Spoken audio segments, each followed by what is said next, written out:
Here's a segment from a recent Gun Talk radio episode. You can listen to all the Gun Talk radio podcasts however you tune in, or check out guntalk.com for more. The big news of the week was the murder trial of Kyle Rittenhouse, the 17-year-old, now 18, who in Kenosha, Wisconsin, depending on your sources of information, what you believe happened, but if you watch the trial, you would actually have a pretty good idea of exactly what happened. He was, of course, acquitted on all counts. He was charged with 5 counts. The 6th count, the gun charge, was dropped. Rightly so, by the way. He killed 2 people, shot another person, shot at a 4th person and missed. Mr. Jump Kick Man, who was not identified until almost the very last, only in the last few days did we get his identity. Turns out he has, I think they said 45 criminal charges against him through the years in his criminal record. Everybody he shot at or shot had criminal record. Which brings me to an interesting thought. I mean, I'm going to be jumping around to a lot of different places with this, because here's the thing. This is a multi-threaded subject. It's not just what happened. It's not just the trial. It's the reaction to it. It's the media stream of misinformation on it. And it's also, and this is very important for listeners of Gun Talk, it's also what do you take away from it, and my caution to be very careful about what you draw from this, what you take away, what you think it actually means. And I'm going to have some more information on that because, frankly, I think you could get yourself in real trouble if you read too much into this verdict, okay? So, first off, let's look at who he shot. I mean, he was being chased. First guy he shot, they said, well, he was unarmed. He was trying to get the gun away from him. He had already threatened to kill Kyle Rittenhouse. He chased him down, tried to get his gun, and as every police officer who's ever been to an academy knows, and has been taught, if the person gets your gun away from you, it's almost certain he or she is going to shoot you with that gun. Can't let it happen. So let's see, he'd been released, from a mental hospital that very morning. Then you had Jump Kick Man, 40 with 45 charges against him, that tried to kick him in the head.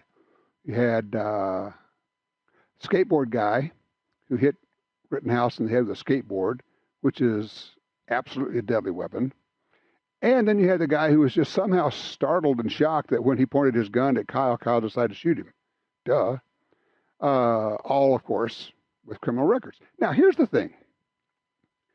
It has become very clear over the last 2 years with the riots going on everywhere, the leftist Democrat-supported riots, burning, mayhem, arson, beatings, murders, etc., that these quote-unquote mostly peaceful protests, right, are a huge magnet for violent felons, people who have track records of committing violence, who go there to commit violence. They go in the middle of these wanting to hurt someone, wanting to burn something, wanting to loot, wanting to commit felonies. Their actions, I guess they're hoping, will be masked by those who are there. It is not a surprise, it shouldn't be a surprise to anyone at this point, that these protests, which I don't call them protests anymore, they are absolutely riots, are centers for people who want to hurt other people. If you go into the middle of them, you are subjecting yourself to that threat. Okay. Put that aside, but just understand that is a reality at this point.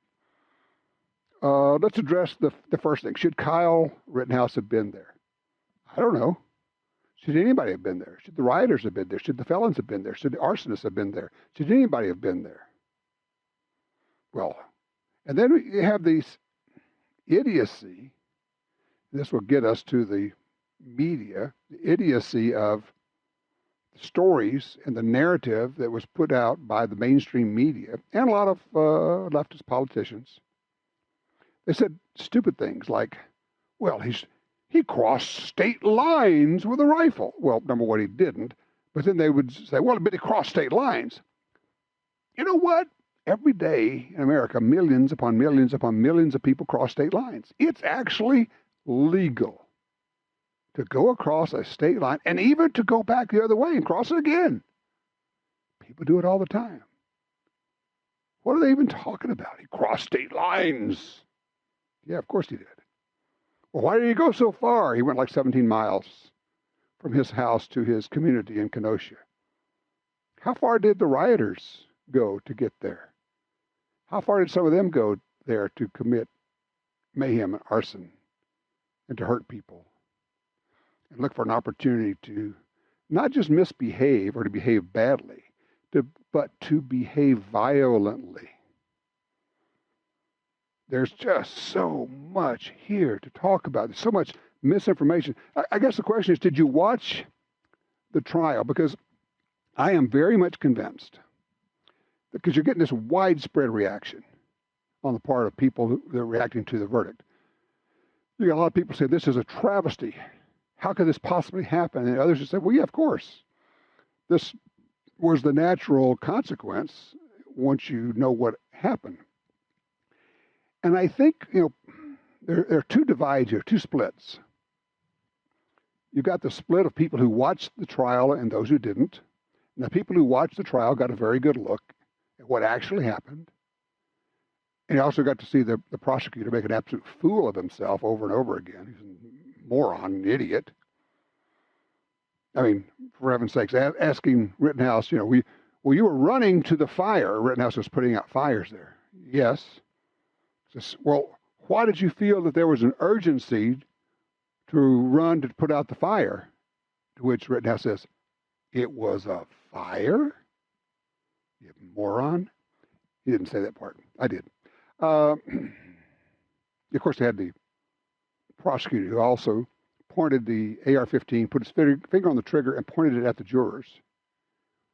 If I had been a juror, I would have had to just yell at him and say, hey, point that thing somewhere else. But that's just me, because I won't put up with that stuff. So you got the reaction of people who watched the trial or didn't watch the trial. And then you have the reaction split of people who, depending on where they get their information, they have this idea of what actually happened. If you get your information, frankly, from any of the mainstream media, you were simply misled for the last year. You were told things that simply were not true. I'll get into that in just a minute. If you availed yourself of maybe non-standard media, certainly some Fox News, they got a lot of stuff right, but you pretty much had to go online to find out what really was going on. You weren't surprised at all. You said, well, yeah, this is a clear case of self-defense. He was attacked, he was assaulted, people were trying to kill him, and he shot them and made them stop. Thus, he is still alive. The prosecutor kept saying, well, you intended to kill him. And when he was testifying, Kyle Rittenhouse said, no, I stopped them. I had to stop them from attacking me. Well, you stopped them because you intended to kill them. He was trying to push that point. And Rittenhouse said, no, I was just trying to stop them. And he did that very effectively. Would he have done as well if it had a different firearm, if it had a handgun? I don't know. Maybe not.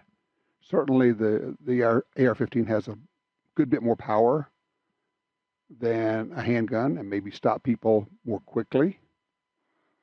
And as we have said before, people say, well, you killed him. Well, that is an occupational hazard of trying to murder someone, which these people were trying to do.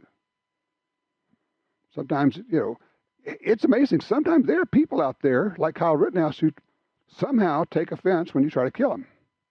They will take exception to that, and they will try to stop you from doing that.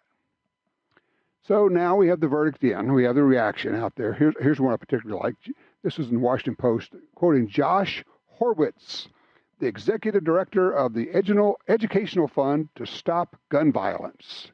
He said the verdict was a sign that extreme gun culture has rotted out our collective soul. Only in America can a 17-year-old grab an assault weapon, provoke a fight, kill 2 people and injure another and pay no consequences. Our fealty to firearms has managed to make sparing human life a sign of weakness. Here's the thing. One of the things that you get with me is you get corporate memory. I know who Josh Horowitz is. I know who he has been. I've been doing this since the 1970s. He may now be the executive director of the Educational Fund to Stop Gun Violence, but before that it was called the Coalition to Stop Gun Violence. And before that, it was called the Coalition to Ban Handguns. He's been a gun ban advocate for more than 3 decades. Of course, the Washington Post isn't going to tell you that. This is a guy who wants to ban guns. So what he sees from this is, a chance to rail against firearms ownership. I've seen several articles say, well, is this going to encourage more people to carry guns for self-defense? Will we see more self-defense shootings? Of course, those people being completely unaware of the fact that we have as many as 2 million self-defense gun uses every year, according to a number of different studies, including from the Centers for Disease Control. More than 2 million times a year, people use guns successfully in self-defense in the United States. Most of the time, they don't have to kill anybody. They don't have to shoot anybody. But they do stop the attack. And yes, the guy who pointed the gun at Kyle Rittenhouse did not have a permit, was carrying the gun illegally. Don't know, but there's a pretty decent chance he got granted immunity for his testimony. That's why he's not going to be charged. Tell you what, I want to take a break. When we come back, I want to give you a big warning. And that is, there are a lot of people in the gun world who are looking at this and feeling proud, maybe emboldened, maybe reassured at this verdict. And I want to tell you to stop and give this some thought, and let's give it some analysis, and I'll talk you through the process. There are things to be learned here, but they very well may not be what you think.